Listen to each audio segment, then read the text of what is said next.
सो finite difference method हमारा numerical और mathematical tool है जो हमें हेल्प करता है to simplify the derivatives in terms of matrices.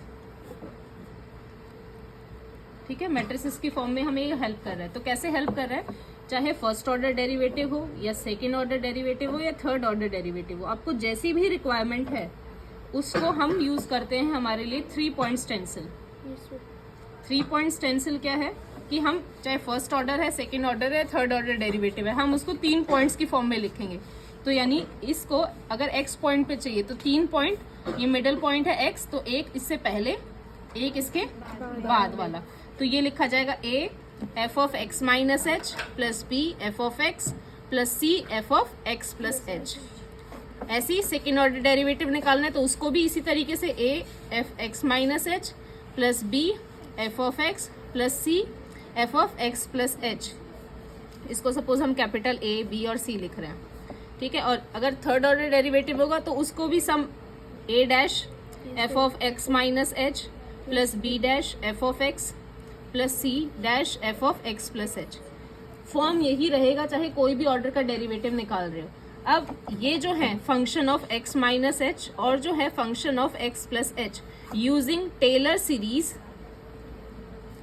हम इसमें एक्सप्रेशन पुट करेंगे। फिर इस तरफ फर्स्ट ऑर्डर डेरिवेटिव है, इसका कोफिशिएंट क्या है 1, तो इधर जो फर्स्ट ऑर्डर डेरिवेटिव के कोफिशिएंट होंगे उसको 1 रखेंगे। जो f ऑफ x यहाँ तो है ही नहीं, उसको 0 कर देंगे। सेकेंड ऑर्डर डेरिवेटिव होगा उसको भी 0। क्यों सेकेंड ऑर्डर डेरिवेटिव की बात करी, क्योंकि हमने 3 टर्म्स लिखी है ना। और अगर आप देखोगे f of x minus H या f of x plus H F और से, तो ये इसको कैसे लिखते हैं टेलर से, f of x plus h f dash x plus h square by 2 factorial f double dash x and so on. तो आपके पास जब 3 कोफिशिएंट है अननोन, तो आपके पास 3 टर्म्स तो यहाँ होंगी ना, उनको सिंप्लीफाई करने के लिए। ऐसी f of x minus H को भी अप टू 3 टर्म्स लिखोगे। अगर 5 पॉइंट ले रहे होगे तो 5 टर्म्स, 7 हो गए तो 7 टर्म। ये जनरलाइज मेथड होता है हमारा। हम जितने नंबर ऑफ पॉइंट्स बढ़ाएंगे उतने बेटर रिजल्ट्स होंगे in terms of accuracy and convergence, जल्दी कन्वर्ज करेंगे। समझ में आया? So f of x minus H f dash x plus H square by 2 factorial f double dash x and so on. Higher order terms जो है हम उन्हें neglect कर देंगे जिस हिसाब से केस है। तो हम क्योंकि क्वांटम में बेसिकली सॉल्व क्या कर रहे हैं, श्रोडिंगर इक्वेशन। श्रोडिंगर इक्वेशन क्या कहता है, Hamiltonian is minus H square by 2m del square plus potential energy which can be represented simply v of r, right. तो ये सेकेंड ऑर्डर डेरिवेटिव है ना, तो इस सेकेंड ऑर्डर डेरिवेटिव को यानी हम इस तरीके से फॉर्म लिखेंगे। तो ये हो गया f double dash x is equal to a times f of x plus h, sorry x minus h. तो x माइनस एच में क्या क्या है, minus H f dash x plus H square by 2 factorial f double dash x, बाकी terms neglect हो रही है, plus b f of x plus c f of x plus h f dash x plus H square by 2 factorial f double dash x plus higher order terms, ठीक है, which are neglected. ठीक है, अब ये देखो ये derivative था, लेकिन हम इसको कन्वर्ट किसकी टर्म में कर रहे हैं, f ऑफ x की फॉर्म में फाइनली इसको कन्वर्ट कर रहे हैं, यानी हम डिस्क्रीट पॉइंट्स की फॉर्म में इसको कन्वर्ट करके लेके जा रहे हैं। ठीक है, अब यहाँ पे कोफिशिएंट f ऑफ x के एक साथ लिख लेते हैं, a f ऑफ x के साथ है b प्लस का और c प्लस का। फिर f डैश x के साथ क्या क्या कोफिशिएंट आ रहे हैं, माइनस का h टाइम्स a, फिर यहाँ तो है नहीं, इधर प्लस का h times c, plus f double dash x के साथ क्या क्या आ रहा है, a h स्क्वायर बाई 2, हाँ 2 फैक्टोरियल इज 2, हाँ माइनस या प्लस, ये है ना प्लस ही तो है, plus c h square by 2, इधर क्या है f double dash x। Compare करो, f ऑफ x का यहाँ कोफिशिएंट दिख रहा है, नो दैट इज 0, तो a plus b plus c is 0। ये f डैश x है, इधर है f डैश x नहीं है, तो ये भी किसके बराबर होगा, 0 के बराबर। यहाँ पे ये इसके बराबर है, दैट इज 1। सो हमारे पास आ गया a plus b plus c is equal to 0, फिर ah माइनस का plus c h is equal to 0, और तीसरा क्या है AH² plus CH² is equal to 1। Comparing हो गई। तो यहाँ से ये हो गया AH is equal to CH, यानी कि A is equal to C। ठीक है, A is equal to C होने से इसको ट्वाइस ऑफ AH² लिख सकते हो। इस 2 से ये 2 कैंसिल, A की वैल्यू क्या आ गई 1/h²। तो C की वैल्यू भी क्या आ गई 1/h²। तो B क्या है -A प्लस C, या simply -2A, that is -2/h²। तीनों कोफिशिएंट की वैल्यू मिल गई हमको। तो यानी कि जो मेरा सेकेंड ऑर्डर डेरिवेटिव था उसको मैं लिख रही थी A times f(x minus h) plus B times f(x) plus C times f(x plus h)। यहाँ तक कोई कंफ्यूजन? यानी अगर मुझे x पॉइंट पे सेकेंड ऑर्डर डेरिवेटिव चाहिए तो उसके लिए ये 3 पॉइंट्स की जरूरत होगी मुझे, और उनके कोफिशिएंट जो है 1/h² -2/h² प्लस 1/h²। अब जब हम इसको प्रोग्राम में करेंगे तो हम सिर्फ 3 पॉइंट नहीं लेंगे, हमारे पास हम एक रेंज ऑफ डाटा देंगे, सपोज 0 से 5 एंगस्ट्रॉम, और इसको हम 1000 या 100 मतलब लार्ज नंबर ऑफ पॉइंट्स में इसको ब्रेक करेंगे और ऑड पॉइंट्स में लेते हैं, because we have to satisfy the boundary condition also. Boundary condition भी कौन सी, क्या नाम है उसका? Dirichlet boundary condition. क्या बोलते हैं Dirichlet boundary condition? That the wave function at initial point and at final point should be 0, that is vanish. Clear होगी? ठीक है, तो हमने सपोज 1001 नंबर ऑफ पॉइंट्स लिए, तो अब आपको सबके लिए पूरी मैट्रिक्स लिखनी है। तो हम क्या यूज करते हैं, अगर किसी भी चीज को डायगोनलाइज करना है तो नेसेसरी कंडीशन क्या है, किस टाइप की मैट्रिक्स होनी चाहिए? स्क्वायर मैट्रिक्स होनी चाहिए। तो हमारे पास होनी चाहिए स्क्वायर मैट्रिक्स।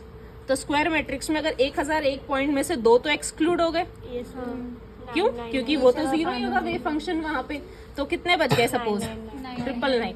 अब इसको जनरल फॉर्म में करते, तो अगर n नंबर ऑफ पॉइंट्स थे तो मेरे पास n-2 नंबर ऑफ पॉइंट्स बचे, राइट? अब ये n-2 नंबर ऑफ पॉइंट्स के लिए अगर स्क्वायर मैट्रिक्स बनेगी तो n-2 क्रॉस n-2 ही की तो बनेगी। तो अगर यहाँ पे 999 नंबर ऑफ पॉइंट्स हैं तो ये मैट्रिक्स का साइज क्या होगा? 999 इंटू 999। और जब भी कोई मैट्रिक्स डायगोनलाइज होती है तो उसकी जितने नंबर ऑफ वैल्यूज है उतनी डायगोनल वैल्यूज उसकी आइगन वैल्यू होंगी। तो यहाँ से मेरे को जो आइगन वैल्यूज मिलेंगी वो भी कितनी होंगी? n-2 होंगे। ये पॉइंट क्लियर हो गया? चलिए अब आते हैं हमारे हैमिल्टोनियन पर। तो सबसे पहले सबसे सिंपलेस्ट करते हैं, हाइड्रोजन एटम या पार्टिकल इन अ बॉक्स। कौन सा एक एग्जांपल करें? हाइड्रोजन एटम करते हैं। हाइड्रोजन एटम है -h²/2m del square plus potential is -e²/4πr।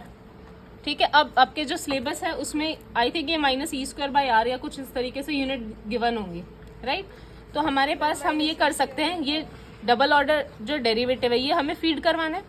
तो हमारी जो मैट्रिक्स होगी, तो जब क्योंकि ये है x माइनस एच, x और x प्लस एच, तो जैसे ही हम n is equal to 1 first row की एंट्री करवाएंगे, क्या हमारा इंडेक्स नेगेटिव हो सकता है? नहीं। आप हमेशा जब भी एलिमेंट लिखते हो तो 1 1 1 2 1 3 इस तरीके से होता है ना, 0 तो नहीं होता, राइट? तो 0 नहीं हो सकता। तो जो फर्स्ट इंडेक्स लेंगे तो x माइनस एच होगा?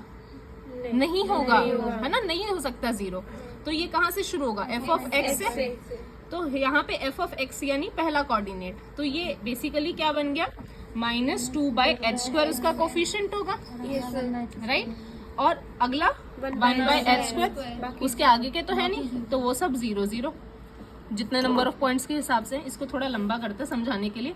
अब आते हैं n is equal to 2 second row पर, वहां पे तो 1 भी आएगा, है ना? 2 - 1, तो उसका ये हो गया 1/h², फिर -2/h², 1/h²। इसको थोड़ा पॉइंट्स बढ़ा देते हैं, ये है 1 मतलब कॉलम 1, ये 2, दिस इज 3 4 5 6, ठीक है?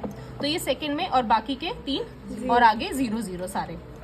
अब तीसरी रो पे आते हैं, तो तीसरी रो में 3 - 1 यानी 2, 3 + 1 यानी 4, और ये बीच का 3। तो अब एलिमेंट्स जो ये जाएंगे कोफिशिएंट किस में जाएंगे इंडेक्स में? 2 3 और 4 में। समझ में आया? तो यानी ये तो 1 पोजीशन है, ये तो 0 जाएगी। 2 पे क्या जाएगा?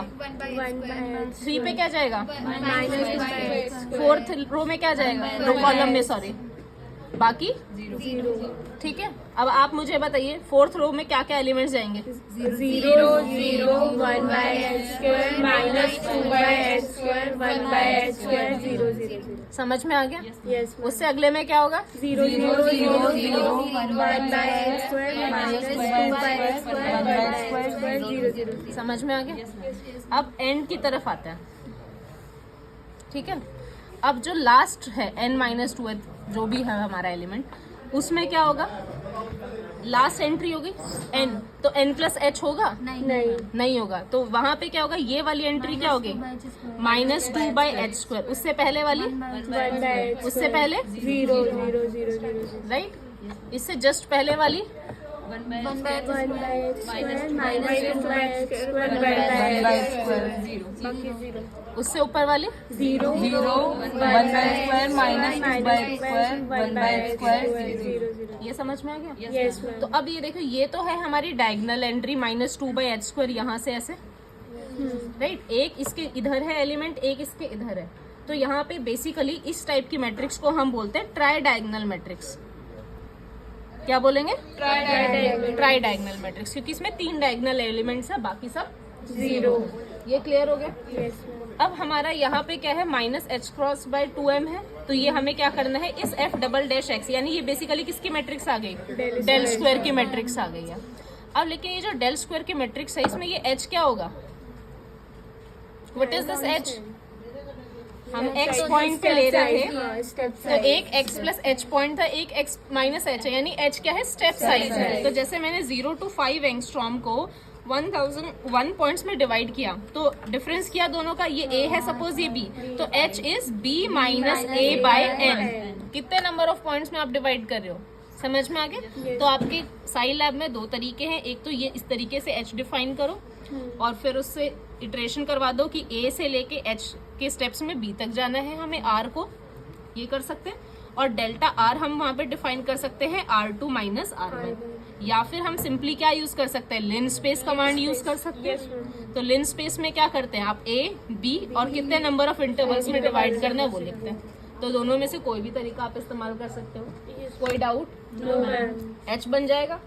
अब इसको अगर मुझे स्टोर करवाना है मैट्रिक्स को, तो कॉपी में तो मैंने लिख दिया फटाफट से। प्रोग्राम में कैसे करेंगे? हम ये देख रहे हैं कि यहाँ से ये पूरे एलिमेंट एज इट इज जाएंगे अप टू इस रो तक, यानी लास्ट सेकंड रो तक। लेकिन फर्स्ट वाली एलिमेंट जो है, फर्स्ट रो है, और जो लास्ट वाली रो है उसमें सिर्फ 2 एंट्रीज है, तो उसको तो हमको फीड करवाना है ना। और अब जब मैंने यहाँ पे लिखा था कि जब i की वैल्यू 1 है, तो मेरी एंट्री जो है कॉलम में j, suppose i is for row, j is for column, तो j की एंट्री कहाँ से हुई? 1 to 2। जब i की वैल्यू 2 है तो j की एंट्री कहाँ से हुई? 1 to 3। i की वैल्यू 3 थी तो j की एंट्री 1 to 4. 1 to 4, नहीं 2 to 4. 2 to 4, only 3 elements are there. जब i की वैल्यू 3 है तो j की एंट्री कहाँ से हुई? 2 to 4. सॉरी 4 हुई, तो सॉरी 3 to 5. 3 to 5। कुछ कोरिलेशन दिखाई दे रहा है? क्या है? +1 होता है, n-1 +1 और -1, राइट। तो इसीलिए हम क्या लूप लगाएंगे कि सबसे पहले तो हम लगाएंगे कि जब हमारी i की वैल्यू जो है फर्स्ट रो के लिए हम इसको करें, या तो लूप लगाओ या डायरेक्टली लिखो। डायरेक्टली कैसे कि अगर A मैट्रिक्स है तो सबसे पहले आप A एक 0 मैट्रिक्स डिफाइन करोगे, जिसमें नंबर ऑफ पॉइंट्स के हिसाब से you will define the size. और क्योंकि अब हमारे 2 पॉइंट्स डिरिचलेट बाउंड्री कंडीशन से 0 हो जाएंगे, so we define directly n-2। ठीक, तो आप क्या करोगे? हमें पहली रो में एंट्री करनी है, तो फर्स्ट रो के कौन कौन से एलिमेंट फीड करवाने? पहला और दूसरा। सो 1 to 2 पहले और दूसरे एलिमेंट 1 to 2 एंट्री करवानी है हमको। तो A का फर्स्ट रो का फर्स्ट कॉलम और सेकंड कॉलम जो है, उसको हमें क्या क्या वैल्यूज देनी है? -2 by h स्क्वायर और 1 by h स्क्वायर। तो ये हो गया माइनस का 2 बाय डेल्टा r, आपने जिस भी नाम से सपोज dr के नाम से स्टोर किया है, तो dr square comma 1 by dr का स्क्वायर। क्लियर हो गया? ऐसे ही आपका जो लास्ट रो है दैट इज n-2, उसका कौन कौन सा इंडेक्स? n-2. ये लास्ट इंडेक्स है ना, तो ये लास्ट इंडेक्स होगा n3 और उससे n-1, उससे जस्ट पहले वाला। हाँ, तो ये n-2 है तो n-2 और ये n-3 होगा। Yes, ma'am. और यहाँ पे क्या क्या एंट्री हो रही है हमारी, 1/h² और 1/h² minus 2/h², that is dr का स्क्वायर। यहाँ तक कोई डाउट? और बाकी के लिए हम एक i का लूप चला सकते हैं, क्योंकि हमारा i और j दोनों चेंज होंगे ना। और हम ये कोरिलेशन देख पा रहे हैं कि j की वैल्यू जो है वो i-1 से लेके i+1 तक जा रही है ना। तो हम करेंगे कि ith रो में i -1 से i+1, ये कॉलम हो गए a के, राइट। और उसमें एंट्री क्या आ जाएगी, 1/h² माइनस 2/h² और तो तीनों लिख दो, 1/dr का स्क्वायर माइनस 2/dr का स्क्वायर, कॉमा से सेपरेट करेंगे, और 1/dr का स्क्वायर, राइट। और लूप कहाँ से कहाँ काम करेगा, सेकेंड रो से लेकर के n-3, n-2 तो साइज ही है, इससे पहले वाली रो तक। और ये लूप यहाँ पे हम एंड कर देंगे। यहाँ तक कोई कंफ्यूजन? तो ये ए मैट्रिक्स जो है उसके अंदर क्या स्टोर हो गया, एफ, ये डेल स्क्वायर स्टोर हो गया। अब जब हैमिल्टोनियन करोगे तो उसमें तो काइनेटिक एनर्जी ऑपरेटर में एक -h×2m आता है, तो ये तो कांस्टेंट वैल्यू पुट करोगे। सपोज इसको कोई कांस्टेंट c डिफाइन कर दिया आपने, तो हैमिल्टोनियन में काइनेटिक एनर्जी क्या होगी, c×a। ये समझ में आ गया? सिंपल मल्टीप्लाई करना है, हर एलिमेंट से करना है, तो डॉट तब करते बेटा जब ये भी मैट्रिक्स होता। तो आप सिंपली जब स्केलर को पूरी मैट्रिक्स में लिखते हैं ना तो सिंपल मल्टीप्लाई करता है, ठीक है। तो ये हो गया kinetic energy. Plus potential energy भी तो चाहिए, और पोटेंशियल एनर्जी किस में आती है, डायगोनल में आती है। मैंने आपके साथ पीडीएफ शेयर किया हुआ है, राइट। तो ये है डायगोनल एंट्रीज में। तो v(r) है क्या हमारा, ये कॉन्स्टेंट्स है, तो ये भी पहले सपोज कोई C2 डिफाइन कर दिया, उसमें हम स्टोर करेंगे -e²/4π, क्योंकि ये कांस्टेंट है। बट r तो हर एक के लिए चेंज होगा, है ना। तो इसीलिए हमने इसमें स्टोर किया माइनस का e²/4π। और r जो है, क्योंकि हम जैसे सपोज लिन स्पेस कमांड से इसको डिफाइन कर रहे हैं, पूरी एरे है हमारे पास, राइट।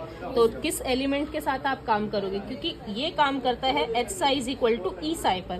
तो जो भी हैमिल्टोनियन मैट्रिक्स बनेगी उसके साथ ψ0, या हम कहें डाटा पॉइंट u0, u(0) पे u(1), u(2) up to u(n-2), ये होगा, है ना। तो ये सारे डाटा पॉइंट्स आएंगे ना r के अलग अलग वैल्यूज। तो यहाँ पे r को डिफाइन करने के लिए आप क्या करोगे, पहले तो ये डिफाइन किया और इसको मल्टीप्लाई कर दोगे आप आइडेंटिटी मैट्रिक्स से। तो आइडेंटिटी मैट्रिक्स के में सिंपल ये बच जाएगा -e²/4π, और बाकी सब 0 होंगे। और अब आप क्या करोगे, ये मैट्रिक्स सपोज आपने नाम दे दिया कोई b, तो अब d मैट्रिक्स आप डिफाइन कर दोगे सिंपली b मैट्रिक्स, और इसमें हम एलिमेंट मल्टीप्लिकेशन करेंगे इस r का। समझ में? क्योंकि ये पूरा एक 1 डायमेंशनल एरे है, ये 2 डायमेंशनल एरे है। तो आप या तो एक काम करो, इसको i से मल्टीप्लाई करने से पहले we can do diagonal matrix से भी कर सकते हैं कि हम इसके डायगोनल वैल्यूज ले लें। So we can do is कि हमने जब ये डिफाइन किया है तो सिंपली हम यहाँ पर ही C2 में ही इसको इंक्लूड कर दें लूप के अंदर, for i = 1 to n-2 -e²/4π, और यहाँ पे लिख दे r of i। तो ये c और C2 का इंडेक्स क्या आ जाएगा, C2 of i, ठीक है। तो ये पूरा 1 डायमेंशनल एरे बन जाएगा ना। और ये जो डिवीजन है ये किससे होगा, एलिमेंट वाइज डिवीजन होगा। समझ में आ गया? तो ये अब फिर उसको आप i से मल्टीप्लाई कर देना, तो ये क्या हो जाएगा, एक 2 डायमेंशनल मैट्रिक्स में कन्वर्ट हो जाएगा। अब सिंपली क्या करना है, दोनों मैट्रिक्स को ऐड कर देना है। मैट्रिक्स डिवीजन तो पॉसिबल ही नहीं होता, तो नहीं होता ना, डॉट डिवाइड करो, डॉट डिवाइड करते हैं तो इसको हम बोलते हैं एलिमेंट वाइज डिवीजन, ठीक है। तो जैसे ही आपका ये हुआ, अब आप सिंपली h डिफाइन कर सकते हो। सपोज ये आपने d में स्टोर किया, तो ये क्या हो जाएगा, c × a + d। फिर क्या करना है, स्पेक h, और ये किस में स्टोर होगा, उसकी वेव फंक्शन, पहला इंडेक्स वेव फंक्शन होता है, फिर एनर्जी होती है उसमें आगे। अब ये जो वेव फंक्शन होता है वो कैसे स्टोर होता है, ψ1, यहाँ ψ2, यहाँ ψ3 एंड सो ऑन। और आपकी जो एनर्जी आइगन वैल्यूज होती हैं वो क्या होती है, डायगोनल मैट्रिक्स होती है, E1, E2, E3 up to so on, right. अब आपको जो भी लेना है, सपोज मैंने आपको कहा कि आप मुझे ग्राउंड स्टेट का वेव फंक्शन प्लॉट करके दो और उसकी एनर्जी दिखाओ। तो ग्राउंड स्टेट का वेव फंक्शन दिखाने के लिए आप क्या करोगे, ये पहला कॉलम उठाओगे ना, तो कॉलम फिक्स है लेकिन रो तो बहुत सारी है। तो अगर मान लो आपने इसको स्टोर किया है किसी साई नाम में, तो साई का सारी रोज उठानी है तो कॉलन लगाते हैं, और फर्स्ट कॉलम मतलब ग्राउंड स्टेट। अगर साई कॉलन कॉमा 2 लिखा तो यानी फर्स्ट एक्साइटेड स्टेट,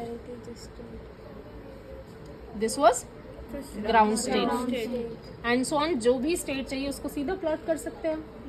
और कॉरस्पॉन्डिंगली जो इसको क्या करते हैं, अगर ये मान लो आपने स्टोर किया है सम ई फंक्शन के नाम से, EFN के नाम से, तो हम डायगोनल वैल्यू जो है EFN की वो किसी ई नाम से स्टोर कर दें।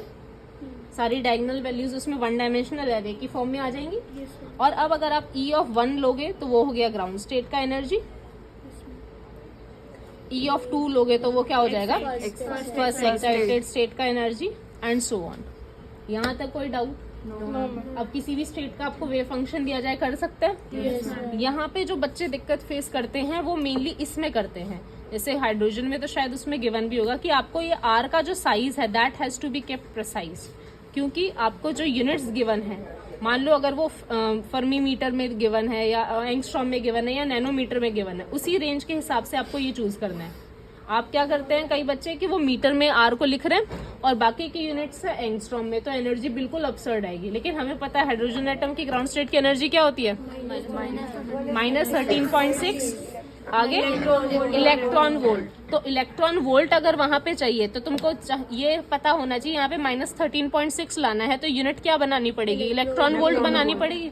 तो जो आपका H क्रॉस है ना, which is H/2π, H is Planck's constant, इसको भी इलेक्ट्रॉन वोल्ट, तो इसको भी इलेक्ट्रॉन वोल्ट एनर्जी में लेना पड़ेगा। अदरवाइज H की यूनिट क्या होती है, जूल सेकेंड होती है ना। तो इसको भी अकॉर्डिंगली कन्वर्ट करना पड़ेगा। यूनिट्स ठीक है, एक बार में आंसर आएगा।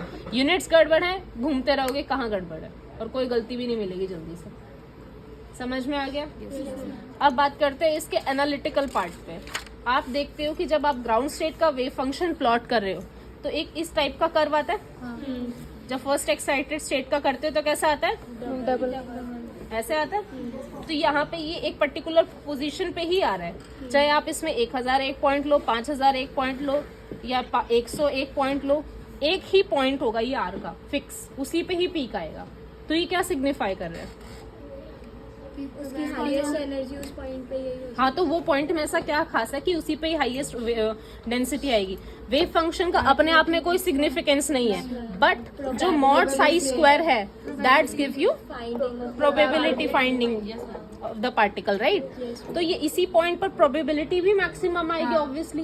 तो इसी पॉइंट पे प्रोबेबिलिटी मैक्सिमम क्यों है, क्या है ऐसा पॉइंट में, मैक्सिमम प्रोबेबिलिटी इस पॉइंट। अरे बच्चे वही तो पूछ रही हूँ, क्यों, पॉइंट क्यों है? मैम ये स्टेबल कंडीशन होगी। किस चीज की स्टेबल कंडीशन है, क्या खास है? बोर मॉडल पढ़ा था, उसमें कुछ रेडियस थी स्पेशल, क्या थी, 0.51 समथिंग एंगस्ट्रॉम में आता है, और ये एग्जैक्टली वही नंबर है। तो बोर रेडियस जो है वो यही तो बताता है कि वैसे हमारा न्यूक्लियस है, इलेक्ट्रॉनिक पार्टिकल जरूर है बट उसके साथ भी एक वेव एसोसिएटेड होती है। तो इसीलिए हम हमेशा ना क्लाउड दिखाते हैं, इलेक्ट्रॉन डेंसिटी क्लाउड दिखाते हैं। तो हम कहते हैं कि 0.52 एंगस्ट्रॉम के लगभग इस क्लाउड की मैक्सिमम डेंसिटी है। That means the finding of electron at this particular radius, इस रेडियस में अगर आप देखोगे probability finding of electron that will be maximum when you calculate it, and hence we are having maximum probability at this point. समझ में आया? कोई doubt? Doubt कुछ नहीं है, पता भी कुछ नहीं है। अब साई 1 में हमें 2 पीक्स मिल रहे हैं। साई 1 मतलब 2s है ना, हाइड्रोजन एटम में ऐसे होता है 1s 2s 2p 3s 3p 4s 4p 4s 3d गायब, 4s। चलो ठीक है, अब ये बताओ 2s में हमारे पास 2 पीक्स क्यों आ रहे हैं, और 2p में करोगे तो 3 पीक्स आता है, सिंगल पीक आता है, पता ही नहीं है, शाबाश। हाँ, 2s में 2 पीक्स क्यों आ रहे हैं? अच्छा, यहाँ से हिंट लो, En का इन जनरल एक्सप्रेशन ये लिखा जाता है। कौन कौन से क्वांटम नंबर पे डिपेंडेंट है ये? n पर ओनली। L और m नहीं है। इसका मतलब इस सिस्टम में क्या है? डीजेनरेसी है with respect to L and m। सिर्फ n से उसकी डीजेनरेसी हटी हुई है। समझ में आ गया? अब मैंने ये स्टेट्स लिखी है, तो जब n की वैल्यू 1 है, कितनी नंबर ऑफ स्टेट्स है? कौन सी? 1s। जब n की वैल्यू 2 है, कितनी नंबर ऑफ स्टेट्स है? 2। कौन कौन सी? 2s और 2p। लेकिन इस फॉर्मूले से जो एनर्जी आएगी E2, वो तो दोनों की सेम ही तो आएगी, हाँ या ना? यानी कि 2s और 2p क्या है? डिजेनरेट है। और हमारे पास दो पॉसिबिलिटीज है अकॉर्डिंगली, है ना? जब हम इलेक्ट्रिक फील्ड लगाए या मैग्नेटिक फील्ड, जो आप स्टार्क और जीमैन इफेक्ट पढ़ते हैं, तो उससे वो डिजेनरेसी स्प्लिट हो जाती है, राइट? क्योंकि हमारे पास ये दो पॉसिबिलिटीज है इसको के अकॉर्डिंग 2s 2p वाली। So we obtain these. एक 2s को कॉरेस्पॉन्ड कर रहा है, एक 2p को कॉरेस्पॉन्ड कर रहा है। 2s वाला ज्यादा पास ठीक है? होगा न्यूक्लियस के, और 2p वाला दूर होगा। भले ही उनकी एनर्जी सेम है, बट अभी for the timing when you will apply some external perturbation, they will eventually split up. ठीक है? तो अभी आप भले ही जब कैलकुलेट करोगे ना, यू विल सी एक पर्टिकुलर डोमेन में एनर्जी हाई है। आप देखोगे अगर वो जो क्लाउड पिक्चर होती है, तो इट इज लाइक दिस। उसमें ना ये दो शेल्स दिखते हैं इलेक्ट्रॉन डेंसिटी के ना, दो क्लाउड दिखते हैं पास में। तो ये इसके लिए, ये इसके लिए, तो उसके कॉरेस्पॉन्डिंग ये मिल रहा है। समझ में है? अब चाहे आपको हाइड्रोजन एटम करना है, युकावा पोटेंशियल करना है, मोर्स पोटेंशियल करना है, या हार्मोनिक पोटेंशियल है, या अनहार्मोनिक पोटेंशियल है, सबका जो बेसिक फिजिक्स है वो सिर्फ इससे है। सिर्फ क्या चेंज हो रहा है? पोटेंशियल चेंज हो रहा है। यहाँ पे जब हम हाइड्रोजन एटम की बात कर रहे हैं, so we are talking of single electron without any medium. But जब आप स्क्रीन कोलम पोटेंशियल बोल रहे हैं हम, या फिर युकावा पोटेंशियल बोल रहे हैं, so this exist when you have multi particles और मेनी इलेक्ट्रॉन्स। सपोज या कोई डाइलेक्ट्रिक मीडियम की वजह से क्या हो गया, वहाँ पे शील्डिंग हो गई। जो न्यूक्लियस का इफेक्ट था, इलेक्ट्रिक फोर्स था, वो हर एक चार्ज पे सेम नहीं होगा, that will shield by the other electrons. तो वहाँ पे स्क्रीनिंग हो गई, that is why it is known as screen Coulomb potential. समझ में है? तो वहाँ पे सिंपल चेंज हो जाएगा 1/r e⁻ alpha r something like that, है ना? और वो कांस्टेंट वगैरह आप देख सकते हैं। सिर्फ ये चेंज है, पोटेंशियल चेंज करना है। तो अब आप जब ये अल्फा चूज कर रहे हो, अगर गिवन है तब तो बहुत आसान है। अगर गिवन नहीं है तो आपको ये अल्फा इस तरीके से लेना पड़ेगा कि आपके पास ये एक्सपोनेंशियल का भी इफेक्ट दिखाई दे। पता लगा आपका 1/r अगर मैं ग्राफिकली प्लॉट करूं वो इस रेंज में है, और आपने अल्फा ऐसा चूज कर लिया कि ये यहीं पर ही आ रहा है, तो यहाँ पे तो इसका कुछ इम्पैक्ट दिखेगा ही नहीं। एक्सपोनेंशियल डिके ऐसे ही तो होता है वो भी। समझ में आ रहा है? तो ये एक दूसरे के कंसीडरेट होंगे, कंपेरेबल होंगे, तभी तो इम्पैक्ट दिखेगा तुमको। तो the choice of alpha is very very crucial over here. Same Morse potential भी जो मैं बात कर रही हूँ ना फाइनल वाले में, उसमें भी यही है। That is why I always advise to student, आप सबसे पहले पोटेंशियल को प्लॉट करो, क्योंकि अगर आपको पता चल गया कि V of R versus R का प्लॉट कहाँ पे ठीक से दिखाई दे रहा है, कि जो पोटेंशियल का एक्चुअल शेप है वो वैसा आ रहा है, तब तो यानी आपने ठीक रेंज लिया हुआ है अल्फा का या R का, अदरवाइज वो मिसमैच है, तो एनर्जीज ठीक नहीं मिलेंगी सिस्टम की। समझ में आ गया? यही है क्वांटम में सब कुछ। दोबारा बताना कि जो VR आपने बोला कि पहले प्लॉट कर ले, तो फिर उसमें पहले प्लॉट